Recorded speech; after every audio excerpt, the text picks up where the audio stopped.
Habacuc, chapitre 1. Message dont le prophète Habacuc a eu la vision. Jusqu'à quand, Éternel, vais-je crier à toi? Tu n'écoutes pas. J'ai crié vers toi pour dénoncer la violence, mais tu ne secours pas. Pourquoi me fais-tu voir le mal et contemples-tu l'injustice? Pourquoi l'oppression et la violence sont-elles devant moi? Il y a des procès et des conflits partout.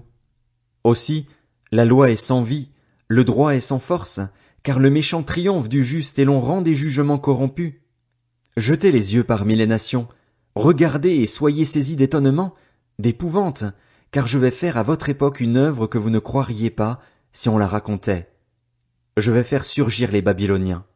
C'est un peuple impitoyable et impétueux qui traverse de vastes étendues de pays pour s'emparer de demeures qui ne sont pas à lui. Il est terrible et redoutable. Il est la source de son droit et de sa grandeur. Ses chevaux sont plus rapides que les léopards, plus agiles que les loups du soir. Ses cavaliers se déploient, ses cavaliers arrivent de loin. Ils volent comme l'aigle qui fond sur sa proie. Tout ce peuple vient pour se livrer au pillage, le visage tendu vers l'avant, et il rassemble des prisonniers comme du sable. Il se moque des rois, et les princes sont l'objet de ses railleries. Il rit de toutes les forteresses, il amoncelle de la terre et il les prend. Alors il change d'avis et poursuit sa marche, et il se rend coupable. Sa force à lui, voilà son Dieu. N'es-tu pas depuis toujours, Éternel, mon Dieu, mon Saint? Nous ne mourrons pas. Éternel, tu as établi ce peuple pour exercer tes jugements. Mon rocher, tu l'as appelé pour infliger tes punitions. Tes yeux sont trop purs pour voir le mal, et tu ne peux pas regarder la misère. Pourquoi regarderais-tu les traîtres? Pourquoi garderais-tu le silence quand le méchant dévore celui qui est plus juste que lui? Traiterais-tu l'homme comme les poissons de la mer, comme le reptile qui n'a pas de maître? Le Babylonien les fait tous monter avec l'hameçon, il les attire dans son filet, il les rassemble dans sa nasse. Alors il est dans la joie et dans l'allégresse. C'est pourquoi il offre un sacrifice à son filet. Il fait brûler de l'encens en l'honneur de sa nasse, car grâce à eux sa portion est grasse et sa nourriture succulente. Va-t-il toujours vider son filet et égorger sans pitié les nations?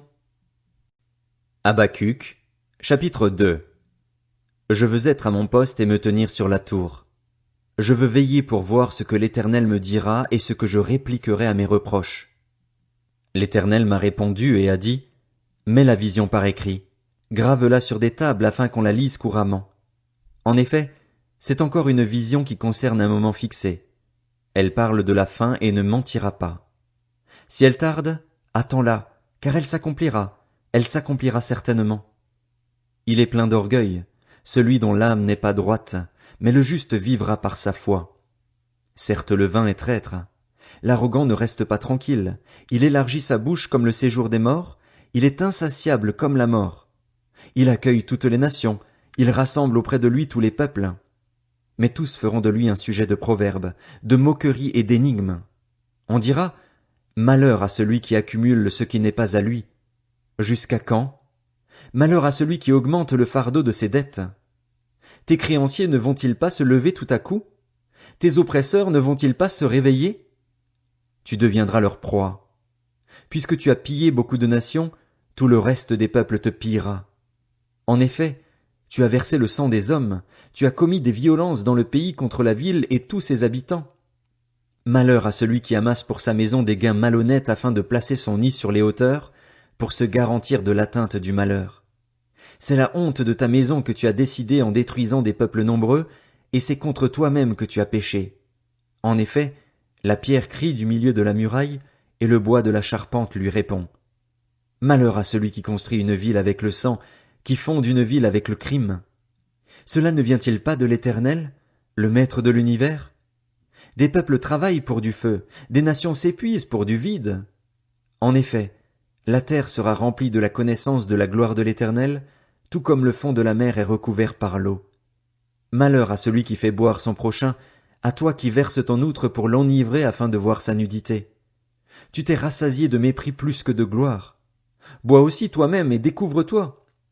Tu boiras la coupe de la main droite de l'Éternel, et la honte souillera ta gloire.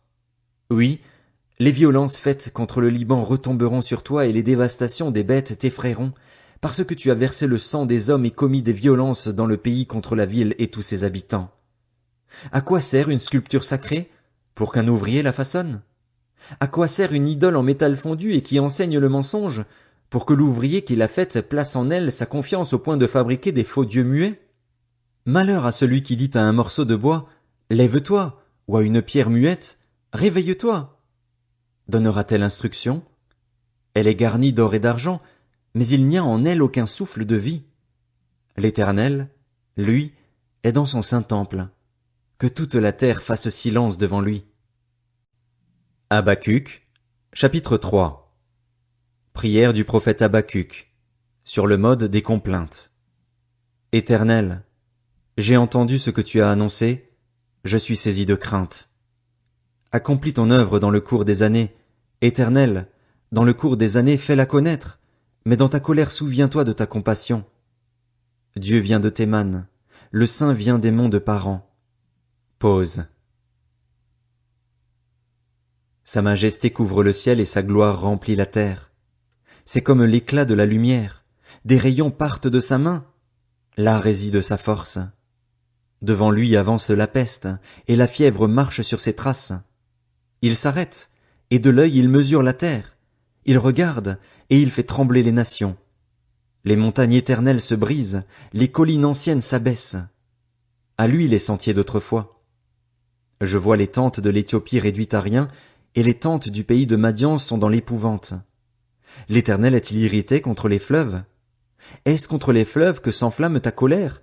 Est-ce contre la mer que se déverse ta fureur, pour que tu sois monté sur tes chevaux, sur ton char de victoire? Tu prépares ton arc, tes serments sont les flèches de ta parole. Pause. Tu fends la terre par des torrents.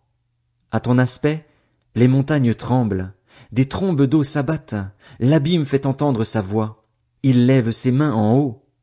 Le soleil et la lune s'arrêtent dans leur résidence, à la lumière de tes flèches qui partent, à la clarté de ta lance qui brille.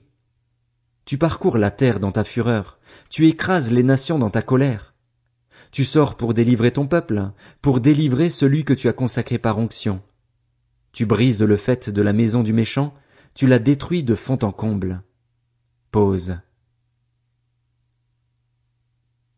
Tu transperces de leurs propres flèches la tête de ces chefs qui se précipitaient comme une tempête pour nous disperser. Ils poussaient des cris de joie, comme s'ils dévoraient déjà le malheureux dans leurs repères. Avec tes chevaux tu parcours la mer, le bouillonnement de grandes eaux. J'ai entendu et je suis tout bouleversé.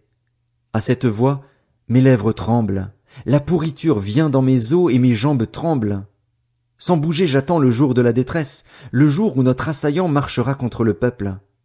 En effet, le figuier ne fleurira pas, la vigne ne produira rien, le fruit de l'olivier manquera, les champs ne donneront pas de nourriture, les brebis disparaîtront du pâturage, et il n'y aura plus de bœufs dans les étables. Mais moi, je veux me réjouir en l'Éternel, je veux être dans l'allégresse à cause du Dieu de mon salut. L'Éternel, le Seigneur, est ma force. Il rend mes pieds semblables à ceux des biches et il me fait marcher sur mes hauteurs. Au chef de chœur, avec instrument à cordes.